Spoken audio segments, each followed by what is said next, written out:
History remembers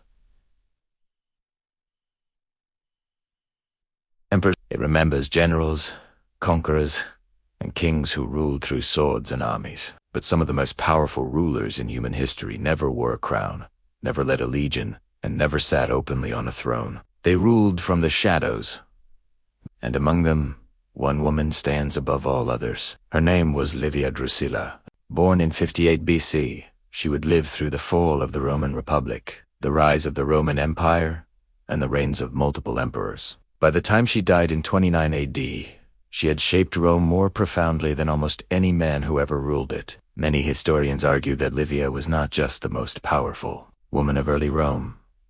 She may have been the most powerful woman who ever lived. To understand Livia's power, you must first understand the world she was born into. Rome in the 1st century BC was a city drenched in blood and ambition. Political rivals were murdered in the streets.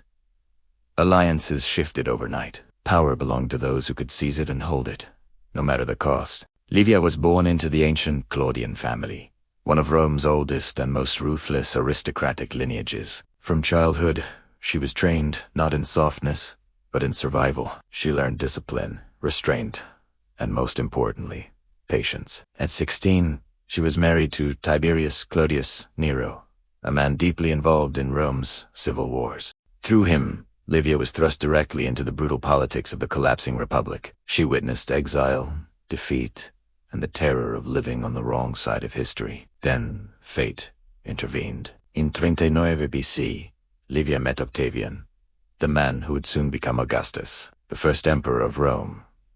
Octavian was young, brilliant, and coldly calculating. When he saw Livia, he did something extraordinary. He decided to marry her. The problem was that Livia was already married, and she was pregnant. That did not stop him. Octavian forced her husband to divorce her. He divorced his own wife, and only days after Livia gave birth, Octavian married her in a public ceremony that shocked Rome. From that moment on, Livia's life became inseparable from the destiny of the Roman Empire. Augustus ruled Rome openly. Livia ruled it quietly. She never held an official title during Augustus's reign. Roman tradition forbade women from political power. And yet, behind closed doors, no major decision was made without her knowledge. Livia became Augustus's closest advisor, confidant, and strategist. Senators courted her favor. Generals sought her approval. Foreign rulers sent her gifts. She built a vast network of loyalty across Rome's elite, not through force, but through influence. She arranged marriages, promoted allies, destroyed enemies, and positioned herself as the moral center of the empire. Publicly, she was the perfect Roman woman. Modest, faithful, virtuous. She wore simple clothing and portrayed herself as a symbol of traditional values. Privately, she was playing a long game. Augustus had children from previous marriages, grandsons who were meant to inherit the empire, and one by one, they died. Marcellus died young. Gaius Caesar died suddenly. Lucius Caesar followed shortly after. Officially, these were tragedies. Illness, fate, bad luck. Unofficially, whispers spread across Rome, and at the center of every whisper was Livia. You see, Livia had sons of her own from a first marriage. One of them was Tiberius. He was brilliant, disciplined, and deeply unhappy. Augustus did not love him. He did not want him as heir. But as the other heirs disappeared, Tiberius became the only option left. By the time Augustus realized this, it was too late.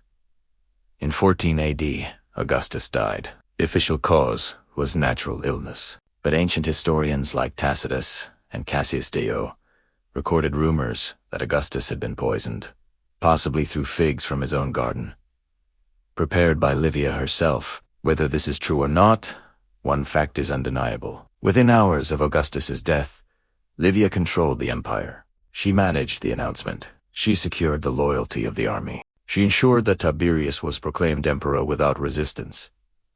And then, something unprecedented happened. Livia was adopted into the Julian family and given the title Julia Augusta. She became, in effect, the Empress Mother of Rome. Her power did not fade after Augustus's death.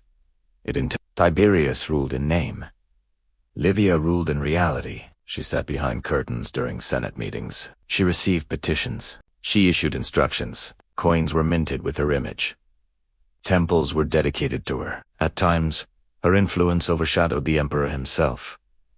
And Tiberius hated it. He resented her control. He feared her intelligence. He was trapped between gratitude and paranoia. Eventually, he withdrew from Rome entirely, ruling from the island of Capri, leaving Livia at the center of power. Even then, her reach extended across the empire. Governors feared her displeasure. Senators obeyed her wishes. Laws reflected her moral vision. She shaped Rome's identity as much as any emperor. When Livia died in 29 AD at the age of 86, Rome entered a strange silence. Tiberius refused to attend her funeral. He delayed honoring her. Some believe he feared that even in death, her legacy would eclipse his own. But history could not erase her. Later emperors restored her honors. She was deified. Her name echoed through Roman memory as both savior and villain, mother and monster, architect and tyrant. Was she a murderer? A master manipulator? Or a woman who understood power better than anyone else in a world that denied it to her? The truth is likely all of the above. Livia Drusilla did not conquer Rome with armies. She conquered it with patience, intelligence, and silence. She survived civil wars, outlived emperors, and shaped the destiny of an empire that would define the Western world for centuries. And that is why many historians believe Livia Drusilla was not just the most powerful woman of early Rome, but the most powerful woman who ever lived. If you enjoyed this deep dive into hidden royal power, make sure to like this video and subscribe to the Royal Era, because we will continue uncovering the untold stories behind history's greatest empires. Your support helps keep these stories alive.